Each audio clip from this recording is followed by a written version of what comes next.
Indirect commands are a type of indirect speech. Indirect speech can be really broken into three different types. You have indirect statement, in which you report a statement. So I said that he was coming. So that he was coming is the indirect statement. You have indirect questions. I wonder what he is doing. What he is doing is the indirect question. And then indirect commands, where you report a command. So this is not an imperative, this is not a command itself, but it's the report of a command.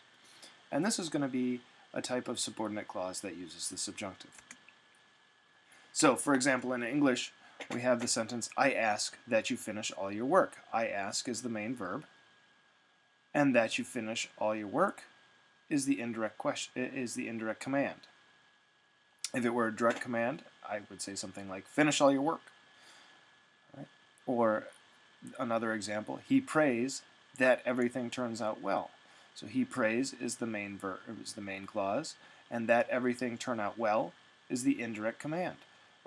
Here, the term command is probably a little loose, but it's verbs of asking, begging, praying, demanding that will introduce indirect commands. So what he prayed was probably something like, may everything turn out well. That would have been the direct command. So to form an indirect command, very much like other subordinate clauses in Latin, your main clause, you'll have a main clause which will have a verb of ordering, begging, asking, etc. So some kind of ordering word. You'll have the conjunction ut or ne, and the subjunctive. Ut is for positive commands. I ask you to come here. Right? Come here is a positive command, so I ask you to come here. The ut will introduce this. And ne introduces negative commands. He demands that they do not speak. He said something like, don't speak. This is what he demanded, and it's a negative command. Now notice, again, like with other subordinate clauses, like purpose clauses, there are many ways to translate these into English. So you can be a little free with your translation. Now, you have your main clause, your verb of ordering, begging, asking. You have an ut or ne, and then you have the subjunctive. And you use the present tense of the subjunctive if the main clause is a primary tense. Remember, primary is present, future, and future perfect. And the imperfect tense of the subjunctive if the main clause is secondary tense. That is, if I asked you to come here, or he demanded, then speak and come would be in the imperfect subjunctive. So, some examples taken from Latin and intensive course or modified from that textbook. Oro ut nautam superes. Oro, I beg, I pray. So, present tense, we're going to have a present subjunctive. Ut, it's positive. I pray that you overcome the sailor. Oro ut nautam superes. Superes, the present subjunctive, because oro is present tense. We're in the primary sequence. Oro ne nauta feminam superet. I pray that the sailor does not overcome the woman. So, negative command. Orabam, imperfect, so we're going to expect an imperfect subjunctive. Orabam ut nautam superares. I prayed, I used to pray, that you would overcome the sailor. And orabam ne nauta feminam superaret.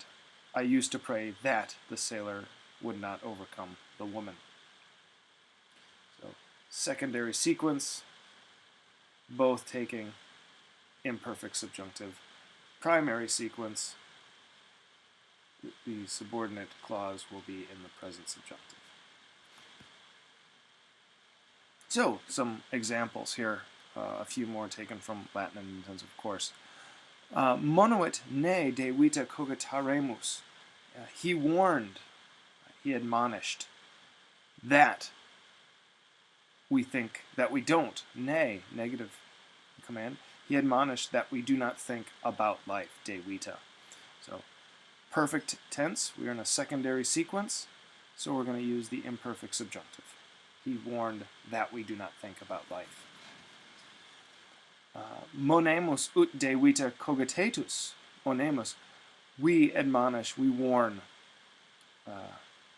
present tense, so we're going to use present subjunctive. Ut, it's a positive command. We warn that you think about life. So present indicative, present subjunctive in the indirect command. Monebimus, future. We will warn, or we will admonish that you change your mind. Monebimus ut sententiam mutatis. Future indicative, present subjunctive in the indirect command. And viri nautas oraverunt ut inculas superarent. The men begged the sailors. Begged, perfect indicative in the main clause. We've got a positive command, but because this is perfect indicative, we're going to expect an imperfect subjunctive. Viri nautas oraverunt. The men begged the sailors, ut inculas superarent, that they overcome the inhabitants. So things to keep in mind with the indirect command. Right? These are not direct commands, but rather they are reports of commands. An ut is going to introduce a positive command after a verb of commanding or asking or begging. A ne is going to introduce a negative command after a verb of begging, asking, or demanding. And then the tense of the subjunctive will be determined by the tense of the main verb. You should get used to this, that anytime you find the subjunctive in a subordinate clause, its tense will be determined in large part by the tense of the main verb.